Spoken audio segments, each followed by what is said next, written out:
E pessoal, vou fazer um vídeo sobre o remédio Ozempic, que vocês têm perguntado muito aqui, né?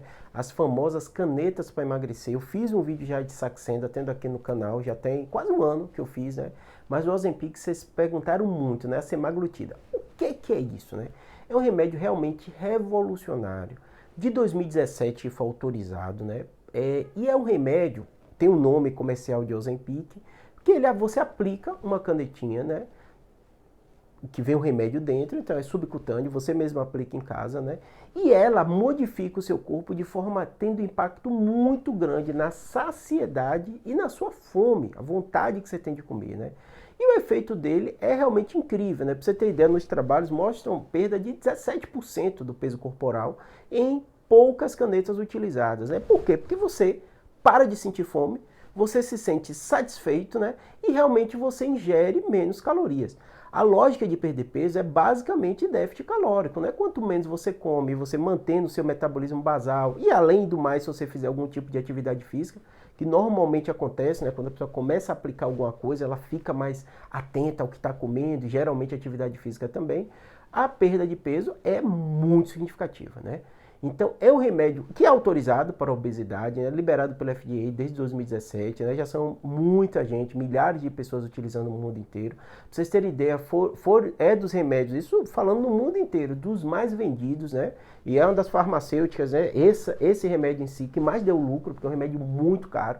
Esse é o grande problema para a maioria das pessoas, na ordem, né, de R$ 1.000. Claro que isso varia muito, né, de local para local, de desconto de farmácia e tal. Mas hoje eu falando, né, 2023 está mais ou menos esse valor, né, com variação regional, mas muito, muito caro, né? Poucas pessoas podem gastar isso por mês, né, com a medicação.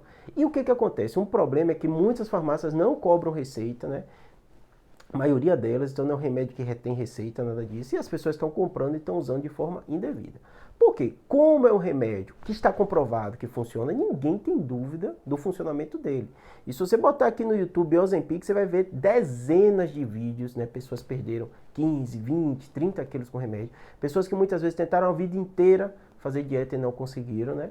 E realmente essa é a revolução dessas canetinhas. Tanto Saxenda, que eu falei para vocês no vídeo anterior, como Ozempic. Fato que funciona, comprovado cientificamente, né? Só que ele tem um contexto de pessoas com obesidade, né? Geralmente pessoas com obesidade, com comorbidade, pressão alta, diabetes e outra, né? Ele foi descoberto inicialmente até para diabetes, né? Porque ele movimenta e modifica, né? A gente sabe que essa relação, né? Obesidade, diabetes, pressão alta, elas andam muito, muito junto. Então o mecanismo dela funciona para diabetes, mas funciona também para obesidade, né?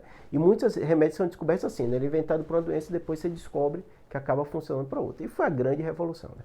Qual o grande problema dele, né? O fato de ser simples comprar, tem a barreira do preço, mas é muito simples comprar e dá efeito colateral, como qualquer remédio, não é nada absurdo, né? Mas a depender dos seus fatores de risco, por isso que o médico tem que prescrever, pode ser preocupante. Então, como ele causa, né? Como se fosse uma lentificação do seu estômago para descer os alimentos, se você tem aquela sensação de saciedade, né?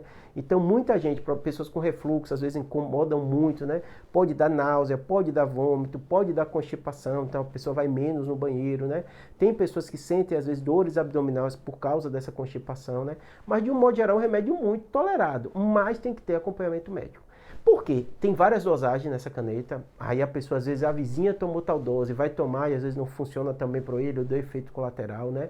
Tem pessoas, né, fatores de risco que o médico vai avaliar se pode ou não pode usar essa medicação. Então, uma série de fatores de forma conjunta que o médico vai ver no seu contexto.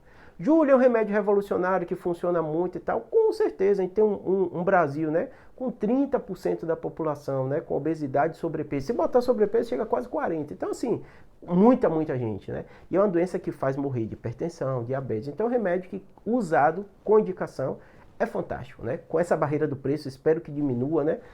Até depois de um tempo, né? A gente sabe que as patentes caem, tudo isso, e provavelmente o preço vai cair muito. E o problema que a gente vive na nossa sociedade é a obesidade e sobrepeso, né? É um problema grave, morre muita gente de infarto, AVC por causa disso, né? Esse remédio, sem dúvida nenhuma, veio para ficar, tá bom? É injetável, as pessoas ficam com medo disso, mas de um modo geral, é muito simples de ser feito. A canetinha já vem pronta, tudo isso. Eu mando muito paciente para endócrino. pensando nessas medicações. Por quê? Porque eu trabalho muito com paciente com dor lombar. Então, às vezes, o paciente é obeso, né? Não tem cirurgia que você faça e tal que vai resolver. Ele tem uma sobrecarga na coluna pelo peso dele que está excessivo. Então, ele perde o peso, é impressionante. O paciente volta feliz da vida, a dor muitas vezes vai embora. Então, esse tratamento multidisciplinar, por isso que eu encaminho muito para endocrinologia nesse contexto. Outro contexto que eu encaminho muito, além de dores, né? Dores na coluna, né? Hipertensão intracraniana idiopática. Eu tenho vídeos aqui falando sobre essa doença, né? Que tem muita relação com obesidade, pacientes sentem dores, dores insuportáveis, né? Antigamente chamado de pseudotumor cerebral, também encaminho muito. Os resultados são impressionantes, para não te dizer assustador. O paciente volta, eu nem reconheço, né? E isso com poucas semanas. Então, claro que com acompanhamento médico, tá bom? Espero ter ajudado. Abraço.